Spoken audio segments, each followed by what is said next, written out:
একটা বড় সিটিতে 3 BHK মডুলার ফ্ল্যাট ছেড়ে কেন এই ভাঙাচোরা কোয়ার্টারে এলাম সেই গল্পই আজ তোমাদের সঙ্গে শেয়ার করব। তো হ্যালো এভরিওয়ান, আমি সীমা চলে এসেছি নতুন একটা ব্লগ নিয়ে। আশা করছি আপনারা ভালো আছেন এবং সুস্থ আছেন। আজ বৃহস্পতিবার, আজকে কিন্তু মেয়ের আবার পরীক্ষা আছে। আজকে রিটেন পরীক্ষা ওদের শেষ। ওকে স্কুলে পাঠিয়ে আমি ব্রাশ করে নিলাম, সঙ্গে ফেস ওয়াশ আর একটু স্ক্রাব করে নিলাম। আমি আমার প্রোডাক্টগুলো সব কিন্তু স্কিন টোনের উপরই কিন্তু ব্যবহার করি। তো হাই প্রোটিন পাউডারই থাক আর হরলিক্সে থাক, সেই চাই কিন্তু খেতে হবে, নয়তো কিন্তু মনটা ভালো লাগে না। তো বাইরে দেখো একটু চলে এলাম ঘুরতে, দেখাচ্ছি তোমাদের আমাদের বাড়ির কাছে কতগুলো আম গাছ। আর এই আম এত বেশি ধরে আর এত মিষ্টি যে পুরো কিন্তু এখানে এলাকার মানুষ এখান থেকে আম খায়। আর দেখছো ওইখানে আম গাছ, ওইটা কিন্তু একটা জাম গাছ, এখানে হচ্ছে সজনে গাছ কতগুলো সেই তোমাদেরকে আমি দেখাচ্ছি। এটা একটা মানে আমার বাড়ির কাছে মোট 5টা সজনে গাছ আছে। এত বেশি সজনে গাছ। এই জায়গাটার নাম মনগাপাড়া। দেখো চা কিন্তু নিয়ে বসে আছি, কিন্তু মেয়ের জন্য খেতে পাচ্ছি না, ও কাঁদছে তাই। আমি ফিডিং মাদার, আমার কিন্তু খিদেও খুব পাই। যা কিছু খাই আমার কিন্তু পেটই যেন ভরে না, কিছুক্ষণ পর পর আবার খিদে পেয়ে যায়। সকালে একটু লুচি ভেজে নিচ্ছি, কিন্তু আজকে কুমড়োটা সবজি বানাবো একটা অভিনব পদ্ধতিতে ভাজা।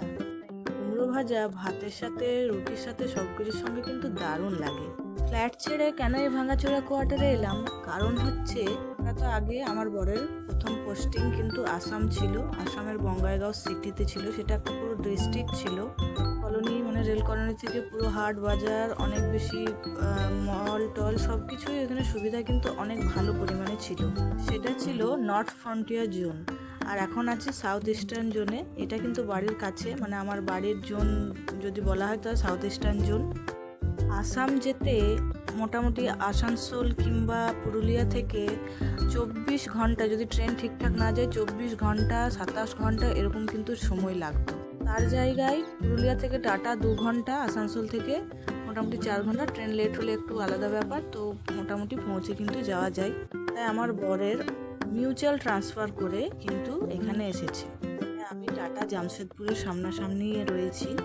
ভালো জায়গা এবং ভালো বাসস্থান থাকা সত্ত্বেও কিন্তু আমাদেরকে চেঞ্জ করতে হয়েছে বাড়ির সামনের জন্যে। আর একটা কারণ হচ্ছে সব থেকে বড়, সেটা আমি বলছি। এক্সাম চলছে, মেয়ে কিন্তু তাড়াতাড়ি স্কুল থেকে চলে এলো, তাই আমার সঙ্গে ওকেও স্নান করিয়ে নিলাম। ভালো বাসস্থান, অন্ন, বস্ত্র, এটুকুই তো মানুষ চায় ভালো থাকার জন্য। কিছু করার নেই, সত্যি বলছি যে খুব খারাপ লাগে।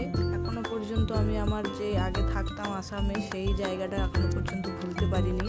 এখানেও মোটামুটি 3 বছর থাকা হলো, এখানে অনেকটাই মানিয়ে নিয়েছি। দেখেছো মা কালী কিরকম জীব, আমি বলছি দেখাচ্ছি একটু, তো এতটা জীব বার করে দিচ্ছে। সত্যি কিনা জানি না, কিন্তু আমি মা শ্যামসুন্দরীর ফটো দেখে এক ছোট্ট মেয়ে স্বরূপ মানে মনে করেছিলাম, আর সেই মাস থেকেই কিন্তু পুকু আমার গায়ে এসেছিল। তার মানে এক কথায় বলতে গেলে আমার শ্যামসুন্দরী কিন্তু আমার কোলে এসেছে। জয় মা শ্যামসুন্দরী। ওদেরকে ফ্রেশ করিয়ে এবারে রান্না করিয়ে রাখছি। কিছুটা রান্না এগিয়ে রেখেছি আগেই, আর এখন সবজি আর ভাজাটা একটু বানিয়ে নিচ্ছি। বাড়ি যেমনই হোক, সেখানে ভালোবাসা ও যত্নে যদি গুছিয়ে রাখা হয়, একটা কুঁড়ে ঘরেও কিন্তু রাজপ্রাসাদের মতো। 10,000 15,000 টাকা দিয়ে ভাড়া থাকার থেকে আমার নিজস্ব কোয়ার্টার নিজের নামে অনেক বেটার। সেই টাকাটা না হয় আমাদের মেয়ের নামেই রাখা থাক, তাই না?